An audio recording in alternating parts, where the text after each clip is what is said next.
Salut à tous, content de vous retrouver pour cette nouvelle vidéo. Et aujourd'hui je vous montre, je vais installer une clôture en ganivelle parce que j'ai acheté un nouveau terrain qui est juste à côté de la maison.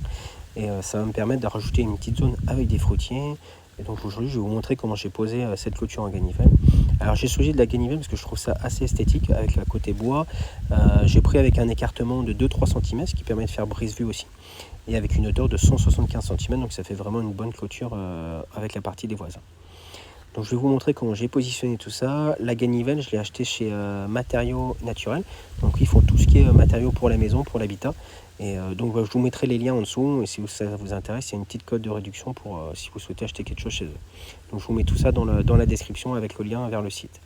Donc pour la pose de la ganivelle, au niveau du matériel, j'ai tout simplement utilisé une tarière, donc ça que j'ai récupéré chez un copain, une baramine parce que voilà, il y avait pas mal de cailloux quand même au niveau du sol, 1 mètre et un niveau pour avoir des poteaux le plus droit possible. Donc ce qu'on commence par faire pour positionner la ganivelle, c'est qu'on va positionner un poteau à chaque extrémité. Et là vous voyez au niveau du trait, en fait c'est le trait que je mettais pour savoir si j'avais bien enfoncé le poteau assez profondément.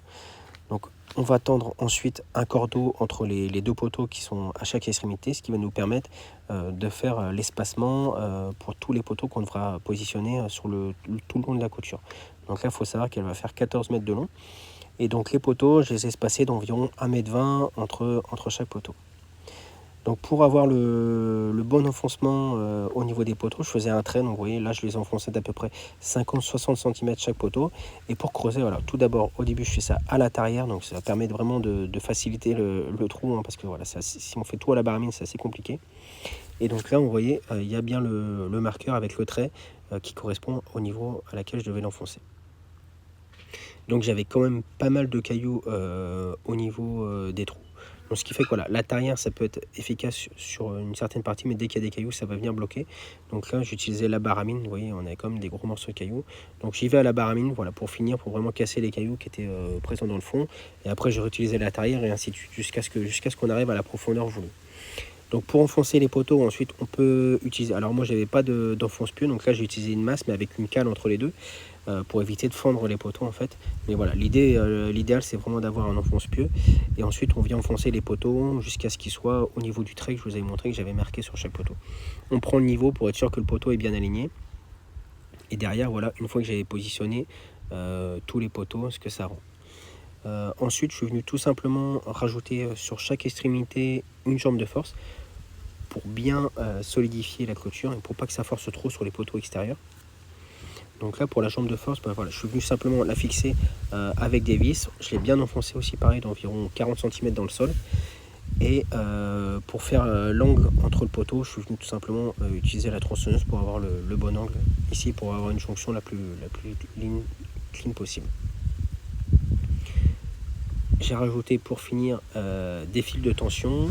Donc là j'ai mis à 3 niveaux différents, un tout en haut, un en bas et un au milieu, ce qui me permettra de venir raccrocher vraiment la ganivelle avec ces fils de tension. Une fois qu'on a tout fini de positionner les poteaux, les fils de tension, il n'y a plus qu'à venir plaquer la ganivelle. Et donc là c'est la partie, bon, c'est pas la plus compliquée, c'est la partie la plus simple. Ce qui est vraiment plus compliqué, c'est d'installer vraiment tous les poteaux. Donc pour la pose de la ganivelle, il nous suffit tout simplement de venir dérouler le rouleau devant l'endroit où on va la placer.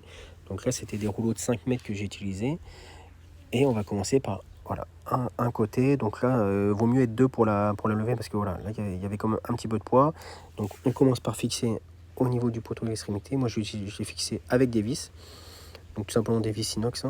Il faut bien tendre en fait la ganivelle entre chaque poteau pour pas qu'il y ait de sa phase de vague et que la clôture soit la plus solide possible.